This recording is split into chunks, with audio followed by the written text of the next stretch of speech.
بسم اللہ الرحمن الرحیم۔ یوں اس نے والدین کی خدمت کے ساتھ ساتھ میٹرک بھی کلیئر کر لی۔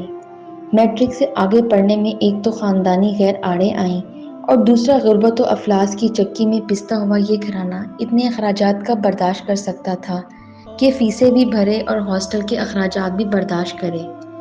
آمنہ کے گھر کی حالت دن بدن نازک سے نازک ہوتی چلی جا رہی تھی۔ گھر کے تمام تر اخراجات برداشت کرنے والا بوڑھا باپ کینسر کی بیماریوں اور کمزوریوں کے باعث موت و حیات کی کشمکش میں تھا۔ ان حالات میں آمنہ کو ایک مغربی تنظیم کی طرف سے جاب کی آفر ہوئی۔ آمنہ نے سوچا کہ چلو تھوڑے دن ملازمت اختیار کر لیتی ہوں، جب حالات تھوڑے بہتر ہو جائیں گے تو چھوڑ دوں گی۔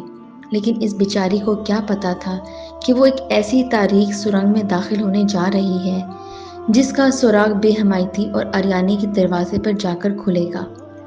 آمنہ نے ملازمت جوائن کر لی اور ڈیوٹی پر حاضر ہونا شروع کر دیا۔ ایک ہفتہ گزرا تھا کہ این جی او کا ایک اجلاس ہونا طے پایا۔ چنانچہ آمنہ ڈیوٹی پر پہنچی تو اسے ایک تھیلا تھما دیا گیا کہ آج ہمارا چونکہ اجلاس ہے اور اس میں ہر کارکن کے لیے یونیفارم ضروری ہے، لہٰذا تم بھی یونیفارم پہن کر آ جاؤ۔ آمنہ نے تھیلا کھول کر جو دیکھا تو اس کی آنکھیں پھٹی رہ گئیں۔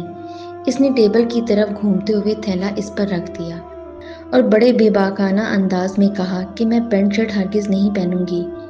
آرگنائزر نے اسے سمجھانے کی کوشش کی، لیکن جب وہ کسی طرح بھی نہ مانی تو اس نے کہا کہ اچھا ایسا کرو کہ تم یہ وردی پہن کر دیکھو، اگر تمہیں پسند آئے تو ٹھیک ہے ورنہ اتار دینا، اس میں تو کوئی برائی نہیں ہے نا۔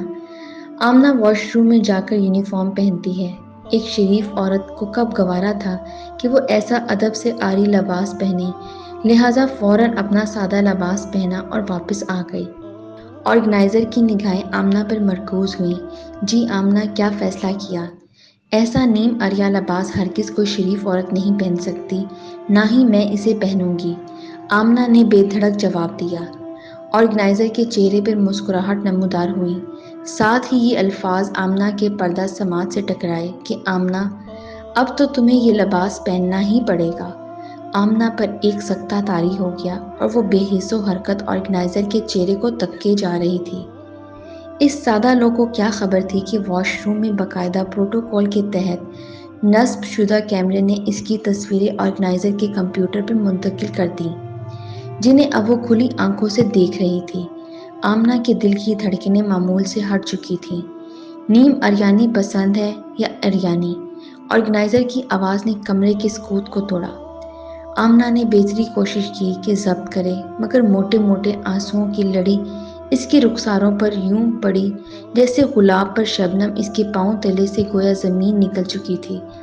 آخر مرتی کیا نہ کرتی، نہ چاہتے ہوئے بھی اسے یہ کڑوا گھونٹ پینا پڑا اور تنظیم کی طرف سے دی گئی وردی اسے زیب تن کرنا ہی پڑی۔ آمنہ کی آنکھیں مارے شرم کے اوپر نہیں اٹھ رہی تھی۔ وہ آمنہ جو کبھی عزت کی بلندیوں پر ہوا کرتی تھی، آج ذلت کی ڈھلوانیں اس کا مقدر بن چکی تھیں۔ جو مزہ اسے باعزت گھرانے میں بیٹھ کر روکھی سوکھی کھانے میں آتا تھا، آج اسٹیم روسٹ میں محسوس کر رہی تھی۔ اس کی عفت و پاک دامنی کا وہ سورج جو کبھی پورے آب و تاب سے چمکا کرتا تھا، اب افق مغرب کی گھنگھور گھٹاؤں میں غائب ہو چکا تھا۔ قرآن کی دل دادا آج تار کی تانوں پر سر دھن رہی تھی۔ اس کے وہم و گمان میں بھی نہ تھا کہ زمانہ اس کے ساتھ یوں چال چلے گا۔ ایک صف نازک کو کیا معلوم تھا کہ اس کے لیے مضبوط جال بچھا پڑا ہے، ہمدردی کے نام پر لے جا کر اس کا لباس تک چھین لے گی۔ جب یہ سب کچھ ہو چکا تو میری زمین نے مجھے آواز دی کہ اے تبسم، تو آخر کب تک اپنی بہنوں کی عزتیں پامال ہوتی دیکھتا رہے گا؟